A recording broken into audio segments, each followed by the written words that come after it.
تو پھر کون ہمارا مخالف ہے؟ میرے سیدھے خدا کا کلام ہے، اور اگر خدا ہماری طرف نہیں ہے تو پھر ہمارا طرفدار کون ہے؟ تب بھی جواب ہے کہ کوئی نہیں۔ اس لیے میرے سیدھو خدا جو ہمارا محکم قلعہ برج اور چٹان ہے، اگر وہ ہماری چٹان نہیں ہے، اگر ہماری چٹان نہیں ہے، اگر وہ ہمارے خلاف ہے، تو پھر وہ بھی میرے چیزوں ہمارے لیے سلامتی والی بات نہیں ہے۔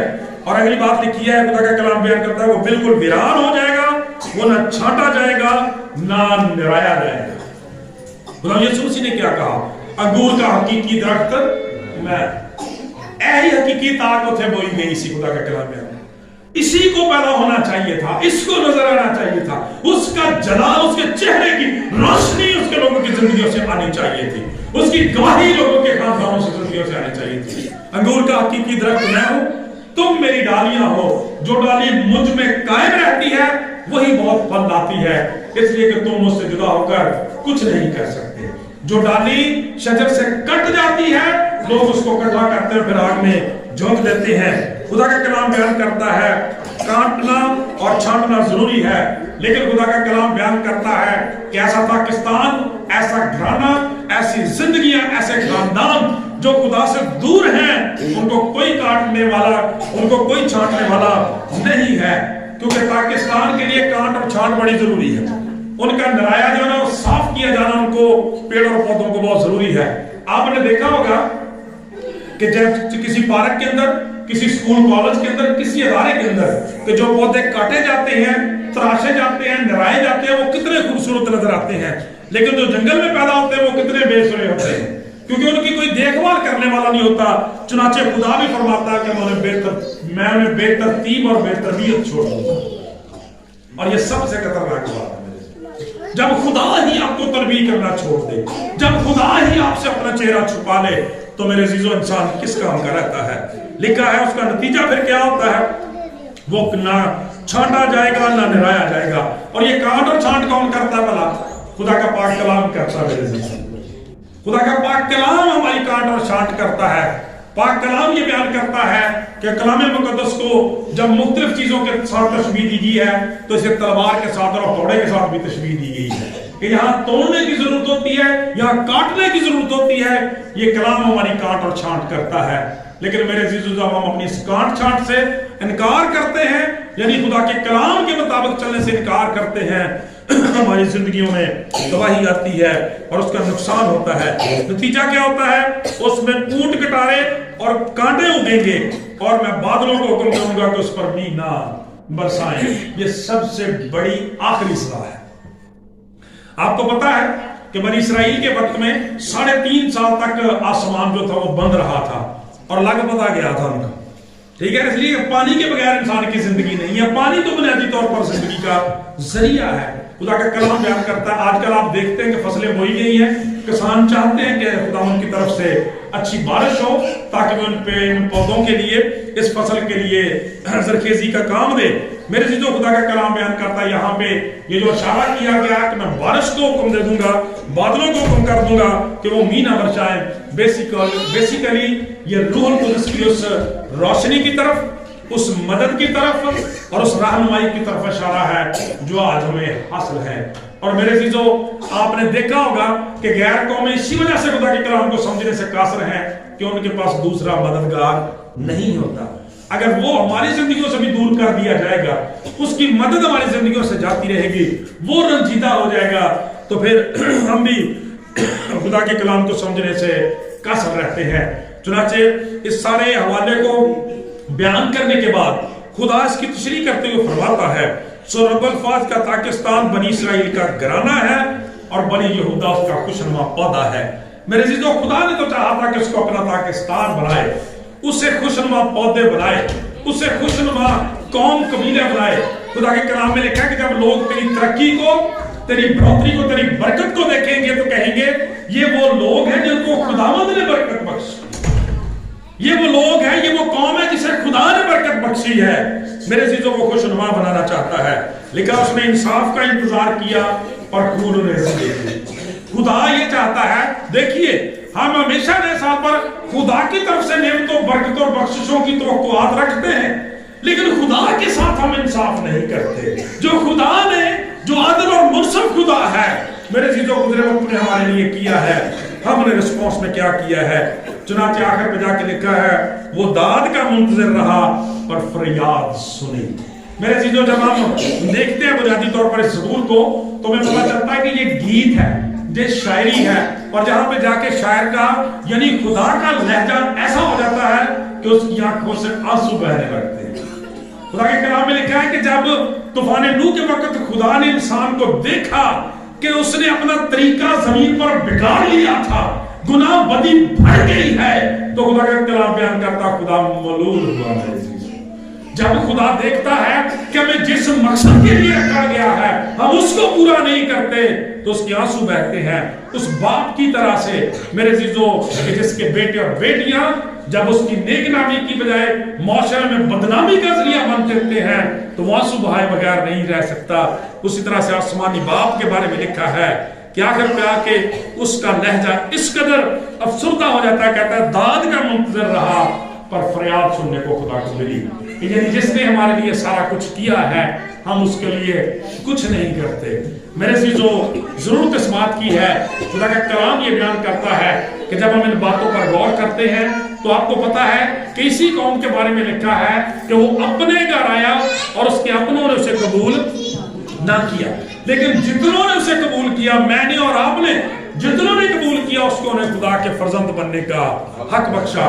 یاد رکھیں کہ اسی پاکستان کو، اس قوم کو پرے کر کے اب خدا نے آپ کو موقع دیا ہے، آپ کو چنا ہے اپنے بیٹے اور بیٹیاں بنانے کا، کیونکہ پاک کلام کے اندر لکھا ہے خدا یسوع مسیح نے اس تمثیل میں اس کی وضاحت کی کہ ایک شخص نے پاکستان لگایا، ٹھیکے پر دے کر چلا گیا، جب کچھ عرصے کے بعد واپس آیا تو اپنے نوکر کو بھیجا کہ جائے اور ان سے حساب کر لے اور جو حصہ بنتا ہے وہ لے کے آئے۔ کلام بیان کرتا ہوں ملازموں نے دیکھا کہ نوکر آیا ہے، پکڑا ہے، زود کو کیا، مارا پیٹا اور بھگا دیا۔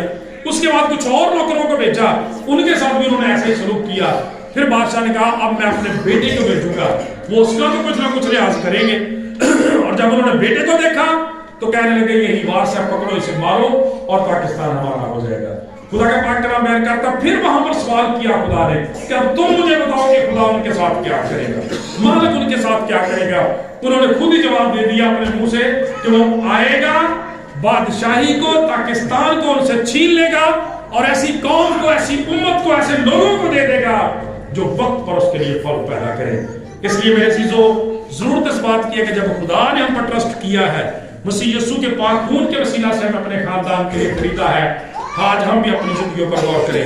ایک آخری ریفرنس آپ کے ساتھ پڑھنا چاہتا ہوں پھلوں کے تعلق سے، کیونکہ کلام یہ بیان کرتا ہے کہ جو حوالہ ہم نے پہلے سنا اس میں یہی بیان کیا گیا ہے کہ خدا ہماری زندگیوں سے لاپرواہ نہیں ہے، ہمارا ایک ایک دن، ایک ایک لمحہ خدا کے حضور لکھا اور گنا جاتا ہے۔ خدا ایک ایک وقت کا، ایک ایک سیکنڈ کا، لمحے کا حساب رکھتا ہے اپنے ہاں۔ پاک کلام کے اندر ہم پڑھتے ہیں کہ وہ شخص سے لکھا ہے کہ 3 سال سے خداوند کے بارے میں لکھا ہے کہ اس میں پھل ڈھونڈنے کے لیے آتا لیکن نہیں پاتا۔ اس کا مطلب بچوں یہ بنتا ہے کہ اگر ایک شخص کی عمر 18 سال ہے، 12 سال ہے، 30، 35، 40، 50 سال یا اس سے بھی زیادہ ہے تو اتنے سالوں سے خدا اس کو جج کر رہا ہے، چیک کر رہا ہے، اور اگر ابھی تک آپ کو کاٹا نہیں گیا تو ابھی تک اپنی زندگی میں کمزوری کو چیک کرے، کیونکہ خدا کا کلام کہتا ہے دیکھنے کی ضرورت ہے کہ خدا کس قسم کے پھلوں کی ہم سے توقع کرتا ہے۔ اس کے لیے ہم پڑھیں گے غلطیوں کے نام لکھا ہوا پولس رسول کا خط، اس کا 5واں باب 19ویں آیت سے لے کر 24ویں آیت تک، اور یہاں پہ لکھا ہے اب جسم کے کام تو ظاہر ہیں۔ یہ دیکھیں ذرا، اب پھلوں کی بات ہونے لگی ہے کہ پھل کس قسم کے اترنے چاہیے ایمانداروں کی زندگیوں سے۔ لکھا ہے اب جسم کے کام تو ظاہر ہیں، یعنی حرام کاری، ناپاکی، شہوت پرستی، بت پرستی، جادوگری، عداوتیں، جھگڑا، حسد، غصہ، تفرقے، جدائیاں، بدعتیں، بغض، نشہ بازی، ناچن اور ان کی مانند۔ یہ دیکھیں کتنی بڑی لسٹ دی ہوئی ہے، اور یاد رکھیں ان کے لیے کاموں کا لفظ استعمال کیا گیا ہے کہ جسم کے کام ہے، یہ پھل نہیں ہے بیسیکلی، یہ کام ہے، یہ ان لوگوں کے کام ہے جن کو بھی پیوند کاری نہیں کی گئی، جن کو مسیح کا خون نہیں لگا ابھی تک، یہ ان کے کام ہے۔ خدا کا کلام بیان کرتا ہے کسی اور نے پیوند کاری کر دی ہے، کسی اور نے کلام سنا دیا ہے، کسی اور نے ان کی سوچ و خیالوں کو بدل دیا ہے، اصل پاکستان جو اس کو خراب کر دیا گیا ہے۔ ان کے بارے میں خدا کا کلام کہہ رہا ہے نشہبازی، ناچ رنگ اور ان کی منت۔ اب یہ ناچ رنگ والے ذرا سننے دیں ہم سے یہ بات کہ دیکھیں کلیئرلی لکھا ہوا ہے خدا کے کلام میں ان کے بارے میں، اور آپ جان سکتے ہیں کہ اس کا کیا مطلب ہے، ان سے متعلقہ ساری جڑی ہوئی باتیں۔ ناچ رنگ اور ان کی منت، یعنی یہ نال ملدیاں جلدیاں وہی رسماں وہی قوم گلاں دی ایسے غیر قوموں کو کھچ کے اپنے زندگی چ لے ہوئے، ان کا انجام سن لیں۔ اب یہ دیکھیں کس طرح سے کاٹے جائیں گے۔ لکھا ہے ان کی بابت تمہیں پہلے سے کہہ دیتا ہوں، پہلے سے کہہ دیتا ہوں، پہلے سے کہہ دیتا ہوں، جیسا کہ پیشتر جتا چکا ہوں کہ ایسے کام کرنے والے خدا کی بادشاہی کے وارث نہیں ہوں گے۔ اے سوچنا نہیں میرے عزیزو، اے لکھنا نہیں پتا کرنا چاہیے۔ اگر تو پچھلے سال بھی یہ حساب کتاب رہے ہیں تو اج تک بھی آئے ہیں تو پھر توبہ کرنے کی ضرورت ہے، بچن کی ضرورت ہے۔ ان کے بارے میں لکھا ہے اے جڑے نا غیر قوماں دیاں طرح طرح دیاں رسماں کھچ کے گھراں نوں لیاوندے، خاندان چ کلیسیاں وچ لیاوندے، محنت کرو انہاں دی، ٹھیک ہے، ان کو یہ پڑھ کے بتائیں کہ یہ لکھا ہوا ہے تمہارے بارے میں کہ خدا کی بادشاہی میں نہیں جا سکتے۔ آگے دیکھیں خدا کا کلام بیان کرتا ہے مگر روح کا پھل، وہاں پہ کیا لفظ استعمال کیا؟ جسم کے کام۔ جب تک آپ نئے سرے سے پیدا نہیں ہوتے تو آپ کے کام وہی رہیں گے، جب نئے سرے سے پیدا ہوں گے روح القدس ٹچ کرے گا، روح القدس آپ کو تبدیل کرے گا، پھر آپ کے کام نہیں پھل پیدا ہوں گے۔ خدا کا کلام پیمند کاری لگے گی خون کی، کلام کی، اور پھل کیسے پیدا ہوں گے؟ محبت، خوشی، اطمینان، تحمل، مہربانی، نیکی، ایمانداری، حلم اور پرہیزگاری ہے۔ محبت کی بات خدا کا کلام یہ بیان کرتا ہے، ہم نے محبت کو اسی سے جانا کہ پہلے اس نے ہم سے محبت رکھی، ایسی محبت رکھی کہ اپنا اکلوتا بیٹا بھی بخش دیا تاکہ جو کوئی اس پر ایمان لائے ہلاک نہ بلکہ ہمیشہ کی زندگی ہے۔ محبت کے بارے میں خدا کا کیا فرمان ہے؟ اپنے سارے دل، اپنی ساری جان، اپنی ساری عقل، اپنی ساری قوت طاقت سے خدا مجھ سے محبت رکھے، اور اسی طرح سے اپنے پڑوسی سے، اپنے ہمسائے سے محبت رکھے۔ اسی بات پر ساری شریعت اور انبیاء کا دامدار ہے۔ میرے عزیزوں، خدا کا کلام کہتا ہے اپنی محبت کو چیک کریں، خدا کے لیے ہماری محبت کا کیا حال، کنا کا مزہ سانو ہوتا، کنی کی سانو خوشی ملتی ہے عبادت کیتے ہیں، کیونکہ اگر خوشی کی گل بھی کیتی گئی ہے نا، ہم کلام سے خوش ہوتے ہیں، ہم نیافی شرف سے خوش ہوتے ہیں، شرابہ کلام والا خوش ہونے ہیں یا خدا کی پرستش کیتے ہیں خوش ہونے ہیں۔ خدا کا کلام بیان کرتا ہے اطمینان، تحمل، مہربانی، نیکی، ایمانداری، حلم اور پرہیزگاری، ایجے سب تو زیادہ ضرورت ہے سانو زندگی کے اندر۔ اور آج کی میڈیکل سائنس بتاتی ہے کہ پرہیزگاری جو ہے وہ بہت ساری بلکہ ساری بیماریوں کا بہترین علاج ہے۔ روحانی معنوں میں بھی یہ بات درست ہے۔ ان کے بارے میں اعلان سن لیں، ایسے کاموں کی کوئی شریعت مخالفت نہیں کرتی، اور جو مسیح یسوع میں ہیں انہوں نے جسم کو اس کی رغبتوں اور خواہشوں سمیت صلیب پر کھینچ لیا ہے۔ آج کا دن اپنے جسم کو رغبتوں اور خواہشوں سمیت صلیب پر کھینچنے کی ضرورت ہے، چھوڑ دینے کی ضرورت ہے، تاکہ ہم خدا کے لیے پھل پیدا کریں۔ جس نے اپنے بیٹے کو ہمارے لیے دیا ہے، ہم اپنی زندگیوں کو، خدمات کو اس کے لیے پیش کریں، تاکہ ہماری زندگیوں سے خدا کے نام کو عزت اور جلال ملے اور ہم کاٹے نہ جائیں۔ یہ موقع دیا گیا، یہ مہلت دی گئی ہے، توبہ کریں، لائق طور پر اپنی زندگیوں کو خدا کے لیے تیار کریں، تاکہ گواہی بنے کہ ہم اس کے بیٹے بیٹیاں، وہ ہمارا آسمانی باپ ہے۔ خدا ہم سے دعا ہے اس کلام کے وسیلہ سے ہم سب